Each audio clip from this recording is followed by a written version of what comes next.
नित्यानन्दकरी वराभयकरी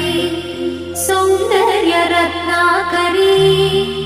निर्धूताखिल पापनाशनकरी प्रत्यक्ष माहेश्वरी प्राणेयाचलवंशपावनकरी काशीपुराधीश्वरी भिक्षां देहि कृपा